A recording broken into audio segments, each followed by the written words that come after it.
BFM Business, BFM Crypto, le club. Sandra Gandoin. Bonjour à tous, ravi de vous retrouver pour ce club BFM Crypto, comme tous les jours entre 15h et 15h30 sur notre antenne, avec aujourd'hui Nathalie Janson, économiste, professeure à la Neoma Business School. Bonjour Nathalie.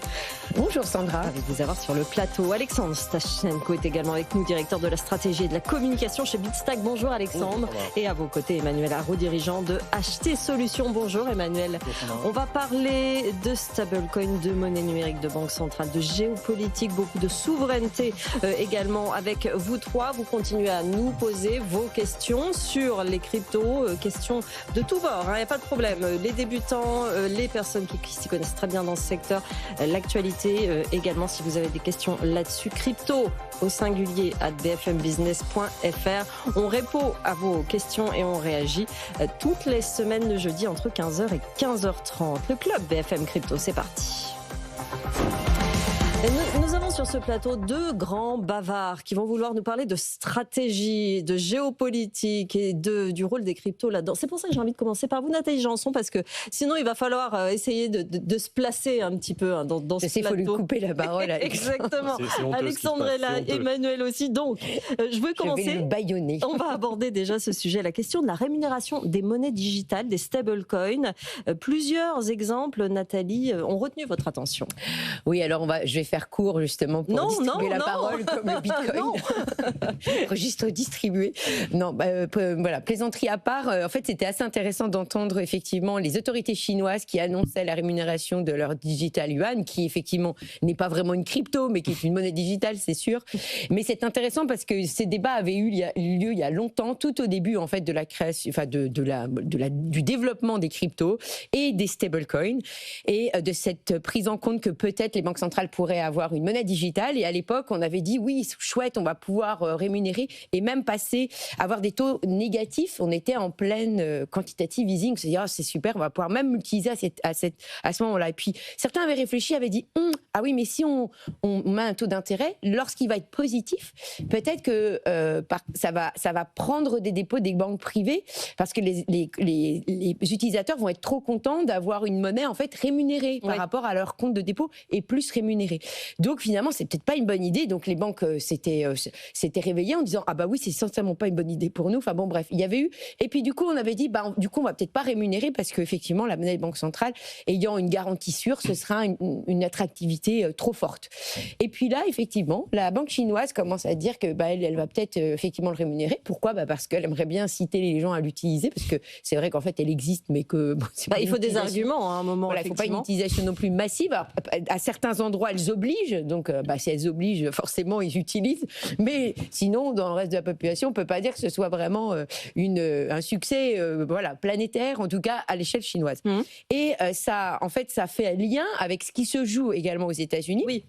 Parce qu'aux États-Unis, on est dans la deuxième partie de la réglementation qu'on a eu, le fameux Genius Act pour les stables cet été.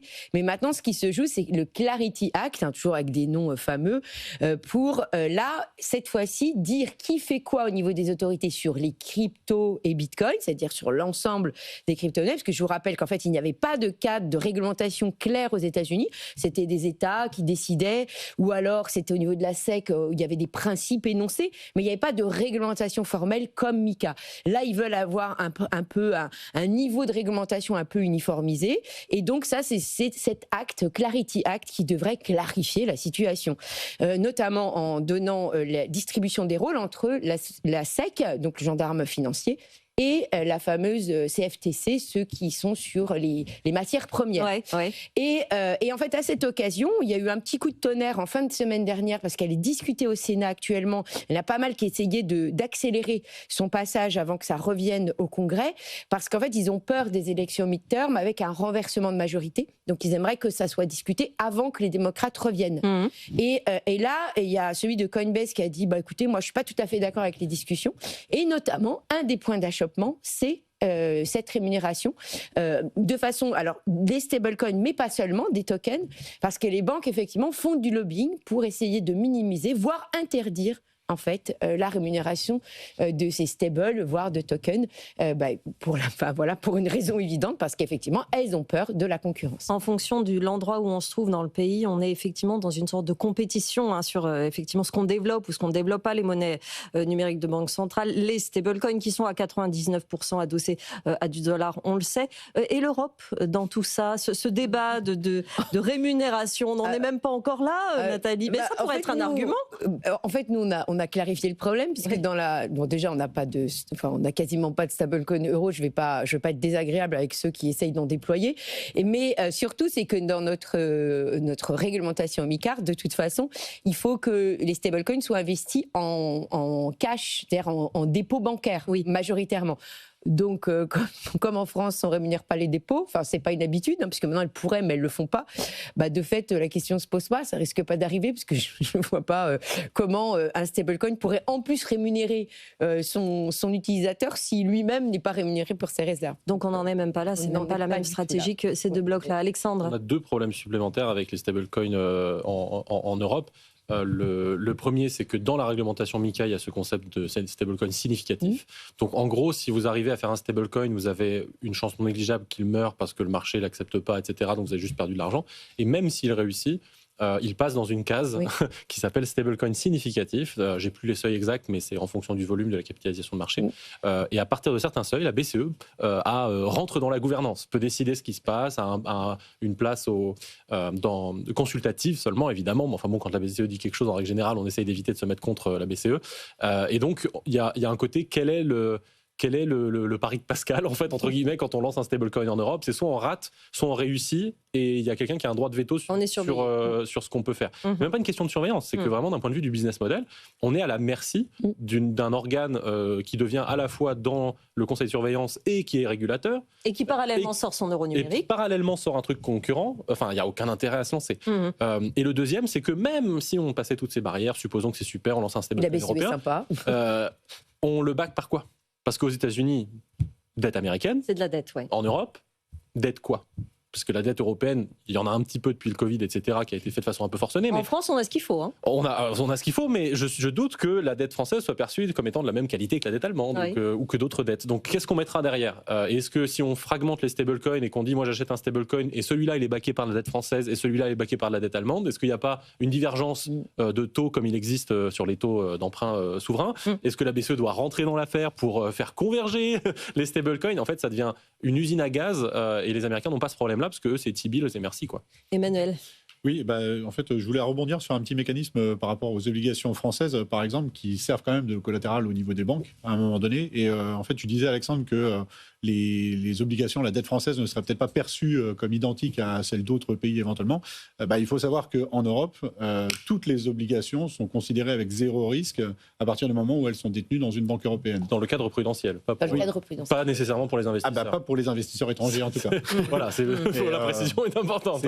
Oui, mais c'est aussi symptomatique d'un système qui, en fait, aujourd'hui joue un peu avec les règles. C'est-à-dire que ce qui est considéré comme sûr, aujourd'hui, comptabilisé comme sûr dans les banques françaises, les obligations françaises. C'est un des grands sujets de Nathalie. Ça. On se cherche, effectivement. On a un autre grand sujet, c'est la situation géopolitique. Alexandre Stachenko, vous avez parlé tout à l'heure, Emmanuel, du Venezuela et de l'Iran, parce que vraiment ça bouge tous les jours.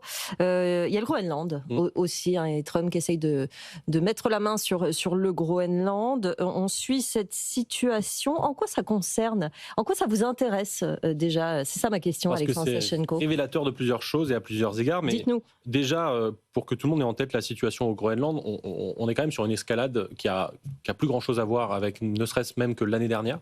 L'année dernière, c'était on montre ses muscles, on va mettre des droits de douane, etc. L'Europe doit plier, etc. On a fini d'ailleurs par plier en signant un accord en disant c'est un semi-succès, rassurez-vous, etc.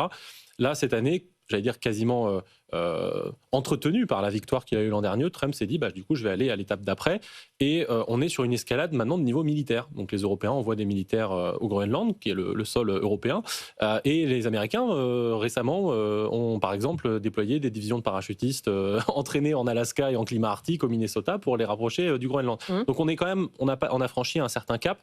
Le Danemark continue d'ailleurs a dit à ses militaires maintenant vous arrêtez d'utiliser même des AirPods, des écouteurs Bluetooth, etc. parce que toute la technologie est américaine. Donc en fait, on se calme sur l'espionnage. Alors pour fun fact, quand est-ce que c'est la dernière fois que le Danemark a commandé des F-35 ? Il n'y a pas longtemps. Il y a 3 mois. Oui, voilà, donc il y a quand même, ça met en distance une forme de candeur de la part des pays européens qui se retrouvent à 3 mois d'écart en train de renforcer leur arsenal militaire en commandant auprès des États-Unis, qui 3 mois après sont en train de menacer d'envahir militairement. Mais c'est quoi le rapport avec l'Europe et la crypto ?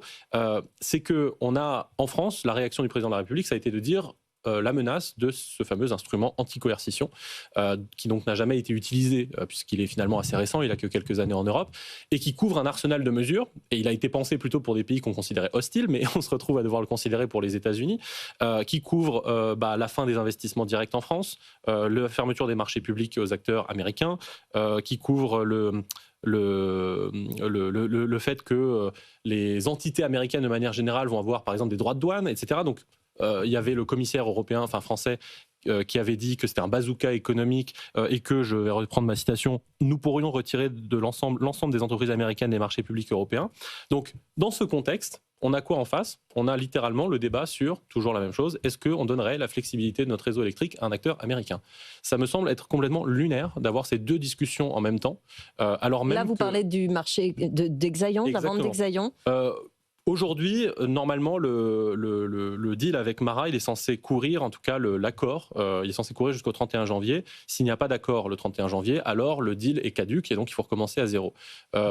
Moi, je pressens, j'ai quelques sources, mais j'en suis pas sûr, que ce deal a déjà été validé, mais que pour des raisons politiques, c'est difficile de le mettre sur le devant de la scène politique à cause du 49.3, du débat sur le rapport sur la modulation nucléaire d'EDF qui tarde à sortir, qui lui est en retard d'1 mois et demi. Et le gouvernement a peur que ça mette les feux aux poudres, et donc il préfère d'abord passer son budget, faire oublier un certain nombre de sujets, et ensuite faire passer cette pilule un peu plus tard.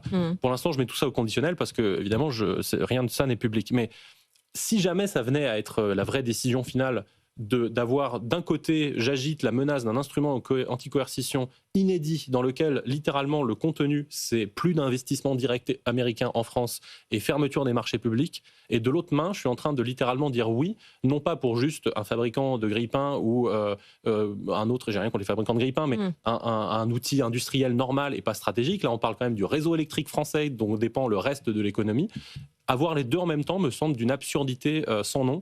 Et si jamais ça venait à aboutir, je pense que là, on pourrait commencer à rentrer dans les qualificatifs de forfaiture, des choses comme ça, parce que normalement, à ce stade de la conversation avec des militaires qui s'activent des deux côtés, si on n'a pas compris qu'on avait changé d'air, que les rapports de force étaient revenus, etc., je pense qu'il n'y a plus grand-chose à faire, malheureusement. Vous pensez réellement que ça peut aller jusque-là ? Je veux dire, les contrats... Il y a la communication politique et on est vraiment là-dedans en ce moment. On ne sait pas jusqu'où ça va aller. Effectivement, on ne peut pas le savoir. Mais enfin, effectivement, ce qu'il y a toujours, à la fin, décidé, c'est les contrats qui sont entre les deux pays. Est-ce que...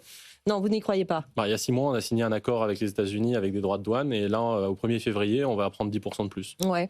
Je pense que dans la stratégie de négociation, c'est su de façon générale. Donald Trump est dans ce qu'on appelle le shock and awe, donc on choque, on contraint, et ensuite on s'en fout en fait de la partie juridique, de la contrainte. Le rapport de force est toujours en faveur des États-Unis, donc il joue là-dessus. Donc je ne pense pas qu'on est rentré dans un monde, d'autant plus 2 semaines après qu'ils aient littéralement rentré dans un pays pour prendre son dirigeant, que j'apprécie pas particulièrement, mais il se trouve que c'est pas quelque chose qui se fait normalement. Je pense que partir du postulat que le droit international et les contrats seront respectés, à mon avis, c'est de la candeur. Emmanuel ? Oui, une petite réaction, parce que je suis toujours surpris par... Tu parlais de candeur européenne, mais c'est pas nouveau. Ça fait près d'1 siècle que les Américains jouent à ce jeu en permanence de domination.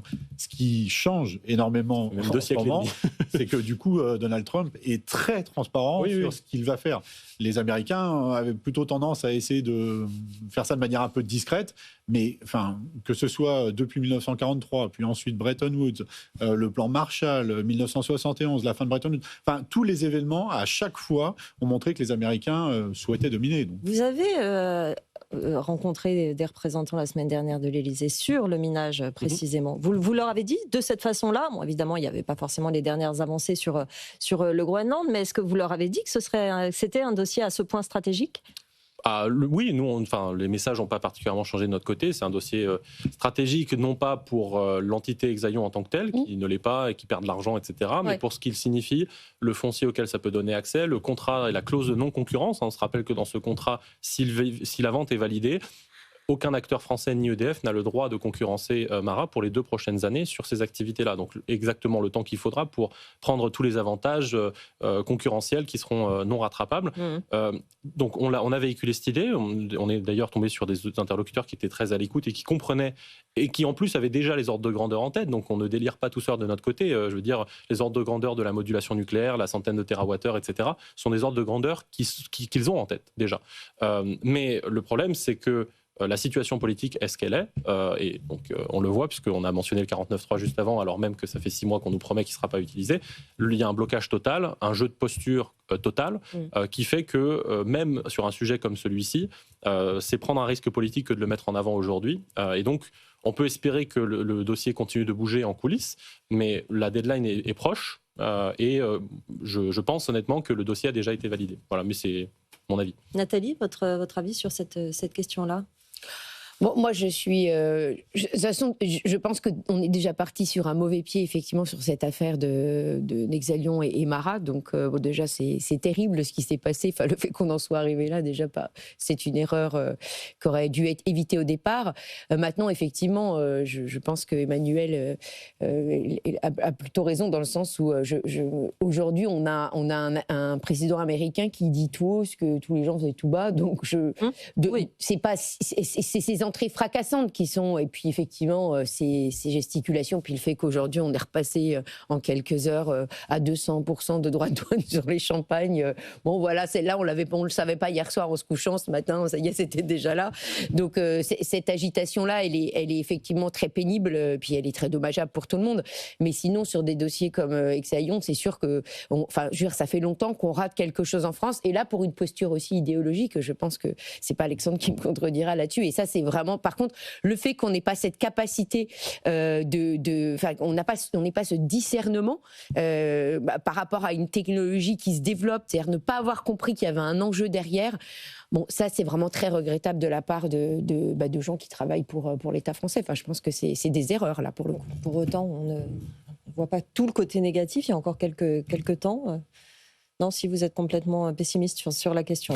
Je vois bien, Alexandre. Je suis toujours en France, hein, donc non, mais pour faire aussi un dernier commentaire un peu plus méta qui peut être un peu qui contribue à la frustration, c'est que moi, de mon côté, depuis un peu plus d'une dizaine d'années, j'ai créé une entreprise en France, j'ai fait des emplois en France, j'ai essayé d'alerter sur ce sujet, j'ai fait des commissions d'enquête dans tous les sens, un rapport du Parlement, du Sénat, de l'Assemblée, de tout ce qu'on veut. Je pense, il y a eu même une année où j'avais compté, on avait fait, je sais plus, 13 groupes de travail dans l'année, donc plus qu'un par mois, entre l'Office du Sénat pour les rapports scientifiques, la commission de l'Assemblée nationale sur les actifs numériques, celle de l'Assemblée nationale sur les blockchains, qui n'était pas la même, etc. Enfin, il y a quand même eu tout ça, il y a même eu un rapport sur la souveraineté numérique au Sénat, auquel j'avais participé.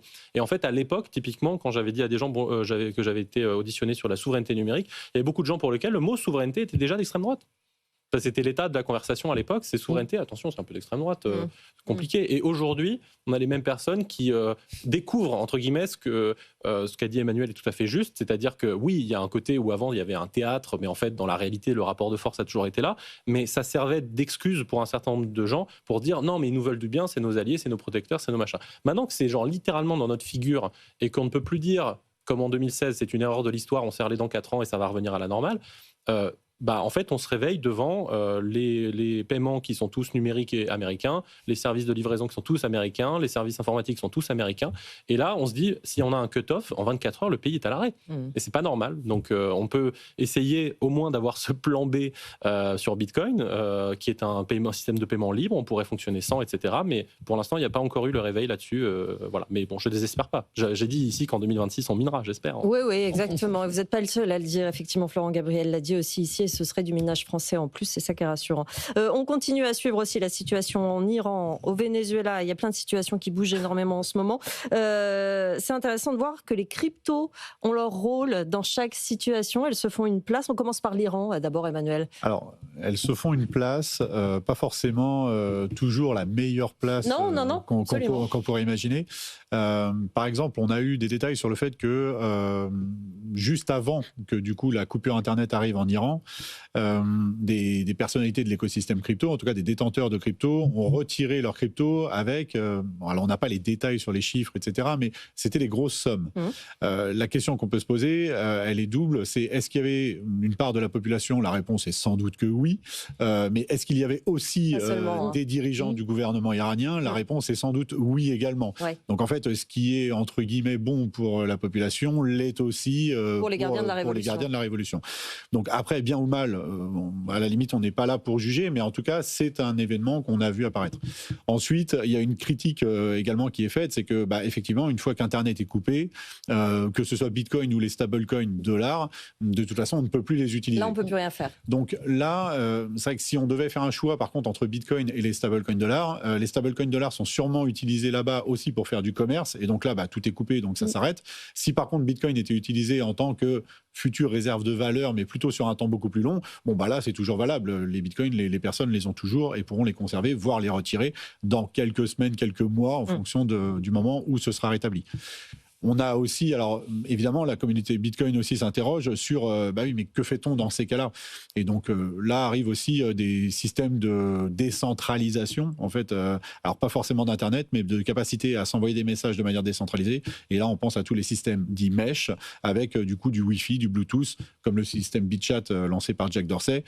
Ou d'ailleurs, je serais curieux de savoir si dans les projets de Jack Dorsey, qui est aussi très proche de la communauté Bitcoin, à un moment donné, il y aurait une volonté peut-être de lancer quelque chose qui permettrait à Bitcoin de s'échanger dans un environnement qui serait pas coupé entièrement d'Internet, puisqu'il le faudra toujours, il faut certaines antennes à un moment donné, mais si une antenne est capable de capter Internet type Starlink ou autre, et qu'ensuite on est en capacité d'envoyer des transactions via des réseaux mesh type Wi-Fi ou Bluetooth, pourquoi pas? Chaque conflit de ce genre met au défi un petit peu le système Bitcoin et de crypto. En tout cas, c'est intéressant de voir comment ce sujet apparaît dans les différentes situations. Au Venezuela, c'est pas immédiatement quand Nicolas Maduro a été enlevé, mais enfin, ça a mis en lumière comment les cryptos étaient utilisés dans le pays avant. Alors en fait, il y a aussi un point commun avec tout ce dont on a parlé au départ, c'est qu'on a quand même un intervenant qui sont quand même les États-Unis, c'est-à-dire que c'est quand même les États-Unis qui sont intervenus au Venezuela. Ce sont les États-Unis aussi qui ont renforcé les sanctions économiques après la guerre des 12 jours. Et la crise qu'on a en Iran fait bien suite à d'abord une inflation qui est partie très très haute, puis une faillite bancaire, et puis du coup les commerçants du bazar du coup qui sont sortis parce que ça devenait intenable. Et là maintenant la monnaie entre guillemets s'écroule. Du coup, c'est la question qu'on peut se poser, par contre, c'est est-ce que les gens ont bien compris les différentes règles du jeu? Parce que utiliser les cryptos, les stablecoins dollars, qui ont été utilisés aussi bien au Venezuela qu'en Iran, d'ailleurs en Iran, je crois que c'est le gouvernement iranien qui même vendait des armes, enfin proposait de vendre des armes avec des utilisations de crypto, c'est de se dire quand même, on est visiblement face à un acteur qui est un peu notre concurrent avec les États-Unis, en tout cas États-Unis-Iran, et on fait le choix d'utiliser des stablecoins dollars. Et là, quand je parle de est-ce que les gens comprennent bien les règles du jeu, je me pose la question aussi en Europe, c'est-à-dire est-ce qu'on a bien compris que nous étions tous sur un plateau de jeu, et en fait les règles du jeu, je pense qu'en Europe, nous les connaissons mal, que dans ces pays aussi, nous ne les connaissons, on les connaît peut-être mieux parce que du coup, on a des difficultés avec la monnaie, mais utiliser des stablecoins dollars pour aller contre un concurrent qui a la main sur ces monnaies-là, ça paraît quand même curieux.